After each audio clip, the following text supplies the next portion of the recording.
मुझे चुनाव के अंदर नहीं खड़ा होना है। मैं सांसद और विधायक से ऐसे ही पावर ज्यादा रखता हूं, चिंता मत करो। मैं हेलो दोस्तों, कैसे हो? उम्मीद करता हूँ आप सभी लोग अच्छे होंगे। आप अभिषेक को और लक्की को जानते होंगे, मैं अभिषेक का बड़ा भाई हूँ। तो दोस्तों, आज हमारे शहर भादरा, जिला हनुमानगढ़ और स्टेट राजस्थान के अंदर विश्व हिंदू परिषद और बजरंग दल के साथ मिलकर कुशाल सिंह जी, जिन्हें राजस्थान के अंदर बोस के नाम से जाना जाता है, उनके द्वारा एक रैली निकाली गई, जिसके अंदर रामनवमी के दिन के अंदर जितने भी हिंदू भाई थे उन सभी ने उनका भरपूर आनंद लिया और हजारों की संख्या में लोगों ने भीड़ एकत्रित होकर के उन सभी का मनोबल बढ़ाया। तो दोस्तों, मैंने कुशाल सिंह जी के बारे में काफ़ी कुछ वीडियो देखी उनके, और उन वीडियो के अंदर मैंने जब कमेंट सेक्शन में जाके देखा तो काफ़ी लोगों के क्वेश्चन थे कि क्या उनकी शादी हुई है बॉस की, जिन्हें बॉस के नाम से जाना जाता है। तो दोस्तों, मैं आपको बताना चाहता हूँ कि उनकी शादी हुई है, वो नागौर से हैं और नागौर से 8 किलोमीटर दूर NH नेशनल हाईवे 65 पे विश्व की सबसे बड़ी जो गौवंश की जो गौशाला है वो चलाते हैं, जिनके अंदर 5000 गौवंश हैं और वो 40 एम्बुलेंस 24 घंटे उनके पास रहती है। जैसे उनको पता चलता है कि भाई कोई गौवंश खतरे के अंदर है या फिर गौ तस्करी का कोई मामला है तो वो उस पर अपना एक्शन लेते हैं। तो दोस्तों, आज हमारे शहर भादरा में उनके द्वारा एक बहुत ही ज़बरदस्त आयोजन किया गया है। तो भाई चलते हैं बॉस की ओर। उनकी एक लाइन वायरल हुई थी गालियों में, धक्को देर बारह काट। आगे आपने सुना ही होगा बॉस की वायरल। विशाल गिरी जी महाराज को बॉस कहा जाता है, तो अब वह बॉस नाम से जाने जाते हैं। क्योंकि मार्केट की ओर है, मार्केट की ओर चल रहे हैं भाई।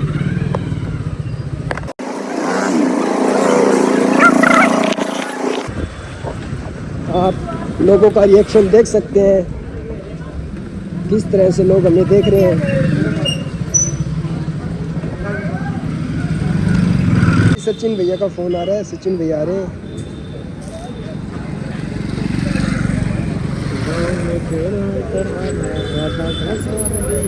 तो भाई सचिन भाई आ चुके हैं।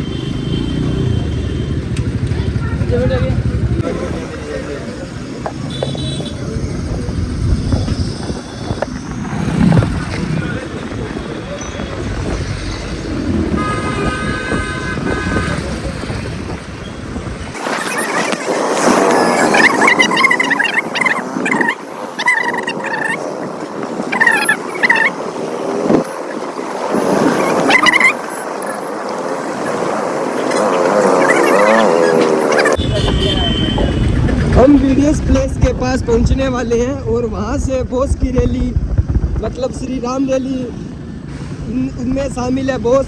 तो वहां से स्टार्टिंग होगी और मेन मार्केट होते हुए गुड़ मंडी से होते हुए पूरे मार्केट में रैली चलेगी। और सामने वीडियोस प्लेस है और बॉस वही है। चलो आपको मिलाते हैं बॉस से, देखते हैं क्या कंडीशन है वहाँ पे, कितनी भीड़ जमा है।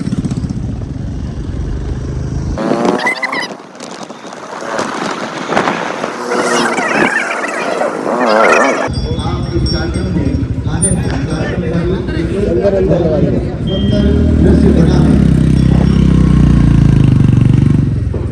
बात करते हैं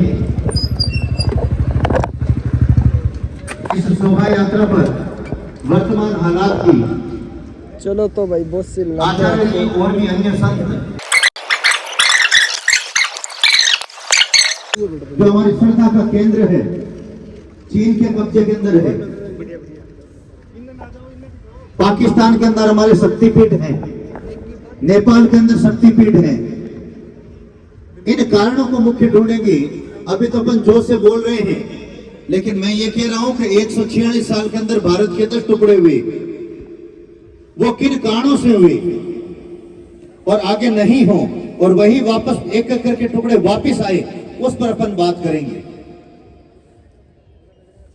भारत के 110 टुकड़े, जब जब मुसलमानों की आबादी बढ़ी थी, भारत का विभाजन हुआ था, अधिकांश ये कारण है। और हम जोश के साथ में कुछ काम करते हैं, अच्छी बात है, लेकिन हमारे साथ में साजिश हुई। यहां पर एक भी अगर कोई नेता खड़ा है वो ये बात नहीं बोल सकता, उसे पार्टी से निकाल देंगे हाथों हाथ। उद्योगपति बोलेगा नहीं, अब जब भारत का नेता यानी राजा नहीं बोलेगा, उद्योगपति नहीं बोलेगा, तो राष्ट्रहित की बात, हिंदुत्व की बात करेगा, तो एक सन्यासी ये जरूर बात करेगा। मुझे चुनाव के अंदर नहीं खड़ा होना है, मैं सांसद और विधायक से ऐसे ही पावर ज्यादा रखता हूं, चिंता मत करो। मैं आपने देखा होगा एक गाड़ी और एक पीछे लगती रहती है और बीच में मैं चलता हूं।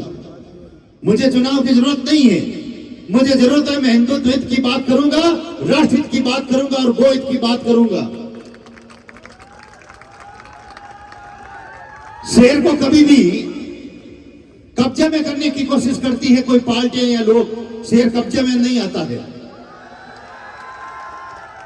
और मैं ऐसे ही दहाड़ूंगा शेर की तरह, हिंदुत्व के लिए, राष्ट्र के लिए, गाय के लिए। और मेरी गाड़ी के पीछे भी यही चीज लिखी हुई है। और आपने बुलाए इसी तरह के ऐसे संत की आवश्यकता है जो वाकायदा दमदार बात कह सके, चिपनी चुपड़ी बातें करके नहीं जानी चाहिए। ऐसे संत, इसलिए मेरे को बुलाया कि कुशाल गिरी जी को बुलाएंगे, बात साफ तौर पर वो कहेंगे मंच पर। मेरा दर्द झलकता है, मेरी बात को अगर समझेंगे तो आचार्य जी इस बात को पूरी तरह समझेंगे, कुछ लोग इस बात को पूरी तरह समझेंगे। करीब 75 साल पहले की घटना है। उस समय के प्रधानमंत्री ने ऐसे नियम लगा दिए थे कि मुसलमान 4 शादी कर सकता है और हिंदू 1 शादी कर सकता है। मैं ये कहता हूं ये कानून गलत है। या तो हिंदुओं को भी, लड़कों को, इनको 4 शादियों की इजाजत दे, या मुसलमानों की 4 शादियां बंद होनी चाहिए। ये बात मैं कहता हूं। वो कहते हैं हम 5, हमारे 25, और हम कहते हैं हमारे 2, तो फिर भारत का विभाजन होगा। पहले जड़ के अंदर जाएं। आज हम रैली निकाल रहे हैं, राम मंदिर बना रहे हैं, बाबा विश्वनाथ का भव्य मंदिर बना रहे हैं, लेकिन कब तक सुरक्षित रखेंगे? सबसे पहले जरूरत है कि एक देश, और मैंने छल्ले पर भी ये लिखा है, सबको मैंने छल्ले दिए हैं, तो ये लिखा हुआ है एक देश एक कानून होना चाहिए। मैं ये कह रहा हूं, भगवान श्री राम का ये शोभा यात्रा है, जन्मोत्सव। भगवान श्री राम को देखिए आप, भगवान श्री राम के 3 माताएं थी। हमारा इतिहास रहा है एक से अनेक शादियों का। मैं मानता हूं कि हिंदू अगर एक से एक शादी करता है कोई दिक्कत नहीं, लेकिन हमारे साथ में ये डबल भावना दुर्वा और हमें बर्दाश्त नहीं है, और उनकी 4 शादियां बंद होनी चाहिए मुसलमानों की। ये कह रहा हूं मैं साफ तौर पर, क्योंकि मैं आपकी आने वाली पीढ़ियां, आपके बेटे, पोते, पड़पोते, लड़पोते, खड़पोते, वो आराम से भारत के अंदर घूम सके, हमारी आने वाली पीढ़ियां आराम से रह सके। इसलिए ये मैं बात करने के लिए आया हूं। बात को समझना, एक देश 2 कानून। हमारे साथ में सौतेला व्यवहार कर रहे हैं, और पिछली सरकारों ने किया है। वर्तमान सरकार धीरे धीरे काम अच्छा कर रही है। मोदी सरकार को मैं धन्यवाद देना चाहता हूं। कुछ राष्ट्रहित और हिंदुत्व की बात कर रहे हैं, और धीरे धीरे सब अच्छा होगा। मैं कह रहा हूं कि हमारे देवताओं के बलि चढ़ती थी, भागवत में लिखा हुआ है, शास्त्रों में लिखा हुआ है। ठीक है, बलि प्रथा बंद कर दी, कोई बात नहीं। तो ईद पर वो करोड़ों हत्या हो रही है, मुर्गी की, बकरे की, गाय की, ऊंट की, उसे भी बंद किया जाना चाहिए, ये मैं कहूंगा। केवल मैं बात करूं, मैं कहूंगा, मैं आचार्य जी को कहूंगा आप राम जी के बारे में जानकारी देना, लेकिन जो मैं बात कहूंगा वो दूसरों से नहीं बोली जाएगी, इसलिए मैं अपनी बात रख रहा हूं। मैं साफ तौर पर कह रहा हूं, हिंदू बेटियों से लव जिहाद एक आपके साथ में षड्यंत्र है। अगर शादी करनी है तो हमारे हिंदू जवान भी खूबसूरत है, इनसे शादी करें। आप कहां फंस रही हैं जहां जीव हत्या हो रही है? हिंदू धर्म सर्वश्रेष्ठ धर्म है, और हिंदू लड़की को अगर अच्छा नहीं लड़का मिलता है, मेरे को बताना, मैं अच्छा सा हिंदू लड़का आपको प्रदान करूंगा, दिखाऊंगा। लेकिन कभी तो 36 टुकड़े होते हैं, कभी 56 टुकड़े होते हैं। एक बार आप प्यार के अंदर मुसलमान से शादी करते हैं और फिर जीवन भर पछताते हैं। ऐसे अनेक उदाहरण हो रहे हैं। मैं साफ तौर पर कह रहा हूं, इस दुनिया के अंदर हिंदू धर्म से बढ़कर अच्छा धर्म कोई नहीं है। साफ कहूंगा मैं युवा साथियों से निवेदन करूंगा, हमारे दो की नीति छोड़ो आप, और हम दो हमारे चार की नीति रखो आप, ताकि कुछ बैलेंस बन सके, क्योंकि वोट का जमाना है। अगर मैं तो प्रधानमंत्री होता तो एक दिन पहले दिन ये नियम लागू कर देता, एक देश एक कानून।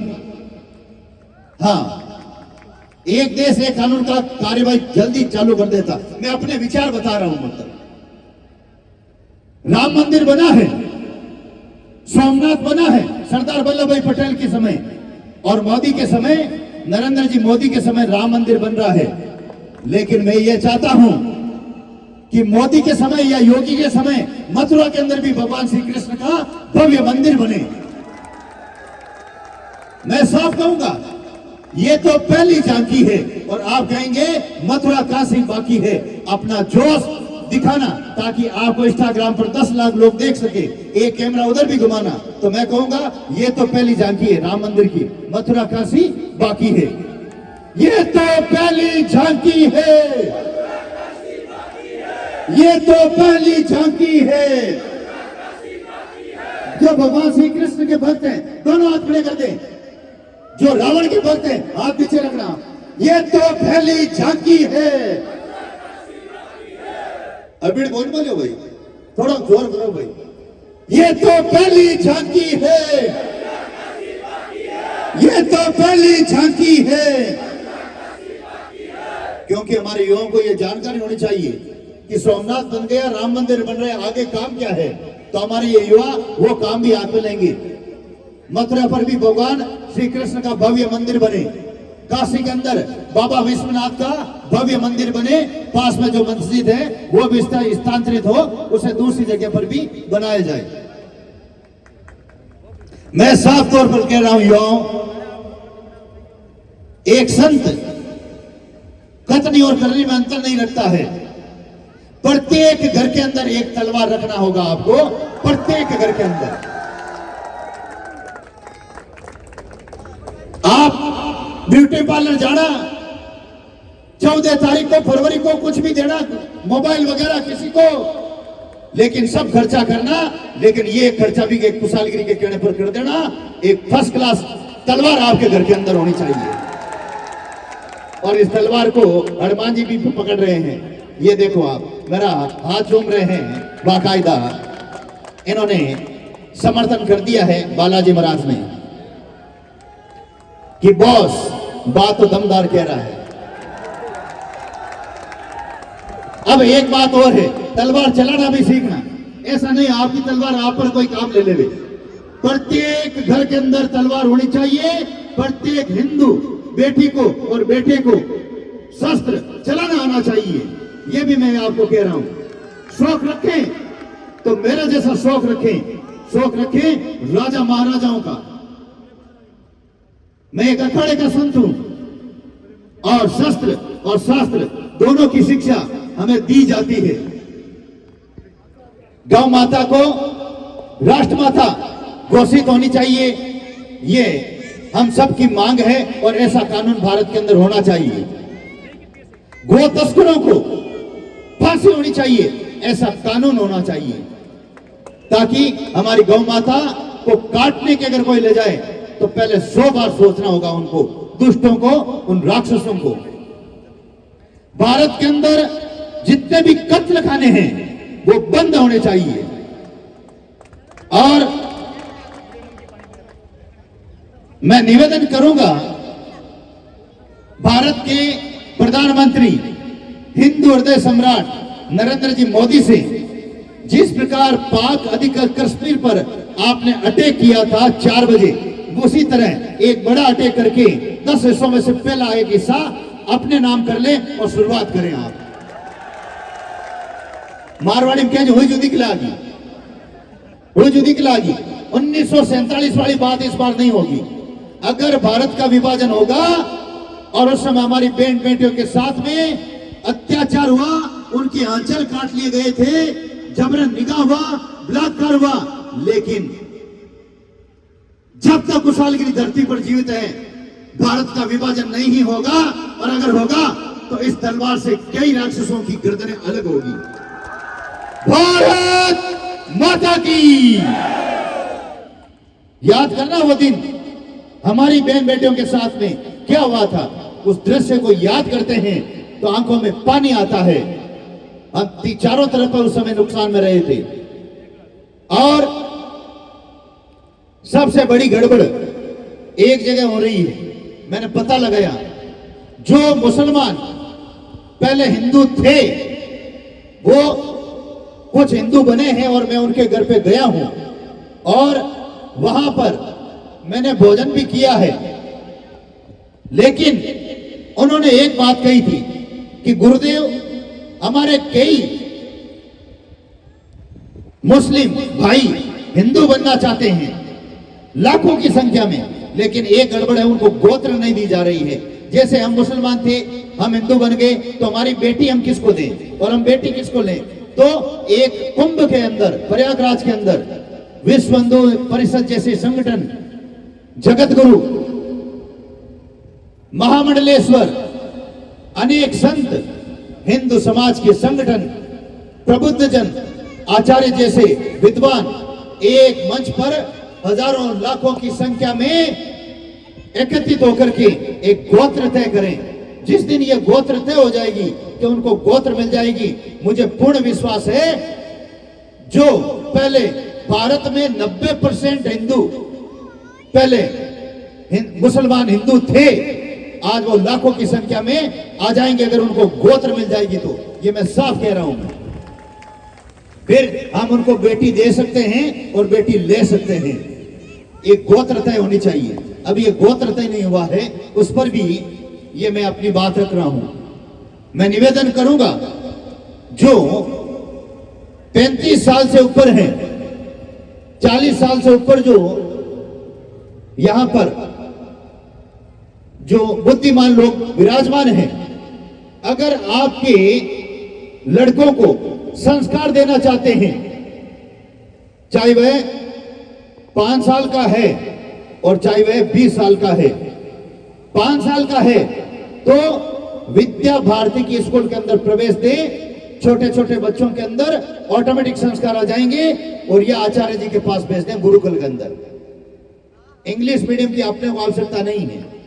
अंग्रेज चले गए, अंग्रेज अपनी इंग्लिश यहां छोड़ गए और अपने नियम कायदे छोड़ गए। मैं साफ तौर पर कह रहा हूं, अंग्रेज तो चले गए, लेकिन अंग्रेजों के कानून आज भी भारत के अंदर चल रहे हैं, वो कानून हटने चाहिए।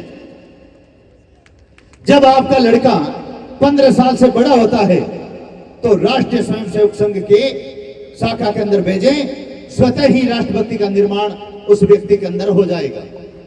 और हिंदुत्ववादी संगठन जितने भी हैं वो प्रयास अच्छा कर रहे हैं। इसलिए कहने को तो बहुत सारी बातें हैं, धूमधाम से चलेंगे, आराम से चलेंगे इस शोभा यात्रा के अंदर, क्योंकि मैं अपनी समय की सीमा को ध्यान में रखते हुए मैं अपनी वाणी को विराम देता हूं। और मेरे से बाद में कौन वक्ता उद्बोधन दे रहे हैं उनका भी स्वागत होगा, क्योंकि ज्यादा देर आप धूप के अंदर खड़े रहते हैं, ये भी अच्छी बात नहीं है। मैंने सार की जो बातें थी संक्षेप में मैंने बता दी है और अपनी वाणी को विराम देता हूं। और एक बार अभिड़ और थाने बुलाना है, एक बार बुलाओ क्या अभिड़, तैयार हो? दोनों हाथ खड़ा करो, लगा दोनों हाथ खड़े करके भगवान श्री राम के प्रति श्रद्धा रखते हुए, और जो रावण के भक्त हैं वो हाथ नीचे रखना। भारत माता की वंदे इनकलाब, जय जय श्री राम। अपनी वाणी को विराम देता हूं और डायलॉग यही था 2023। तो दोस्तों, जिस प्रकार से आप सभी ने देखा कि बॉस ने पूर्व हिंदू समाज को और भादरा के लोगों को संबोधित किया, और ये जो वीडियो थी ये काफ़ी लंबी है, क्योंकि बॉस के बयान के बाद में इसमें बड़ा ही शानदार झांकियों का प्रदर्शन किया गया था। और अगर उसी पार्ट को इस वीडियो में डाल देंगे एयर ब्लॉगर पे तो ये वीडियो काफ़ी लंबी हो जाएगी। तो जो वो नेक्स्ट पार्ट है जिसके अंदर झांकियों का बड़ा ही शानदार प्रस्तुति की गई है, उसका जो नेक्स्ट पार्ट है वो आपको इसी चैनल पे मिलेगा। तो आप इस चैनल को सब्सक्राइब कर दीजिए और बेल आइकन को ऑन कर दीजिए ताकि हमारे आने वाले ब्लॉग के जो नोटिफिकेशन है वो आप तक पहुंच सकें और आप हमारे आने वाले अगले ब्लॉग का भी भरपूर आनंद ले सकें। और अगर आप चैनल को सब्सक्राइब नहीं करोगे तो जैसे इस प्रकार मिले हैं वीडियो को स्क्रॉल करते हुए उसी प्रकार आगे मिलते रहेंगे। Thank you.